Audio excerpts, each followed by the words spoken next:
I've currently found myself in a situation where I have a ton of my mates that I've just cleaned out because I've been lazy and leaving them around, or just using different ones out of um, wanting freshness in the process. But yeah, so I've knocked these out.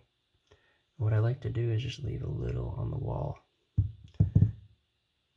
So if I take the spoon and I kind of scrape the sides, and then I leave just a little bit. And if you do this, like this one, you can see those little pieces, they'll dry on the inside, and then you can just rub those off with your finger when the mate dries fully. If you don't do this, there's a chance that your mates can crack, especially if they're wood or calabash or gourd. But when it comes to these stainless steel ones, you can rinse them out, do whatever you need to do. Yeah, there's a little tip. Happy sipping.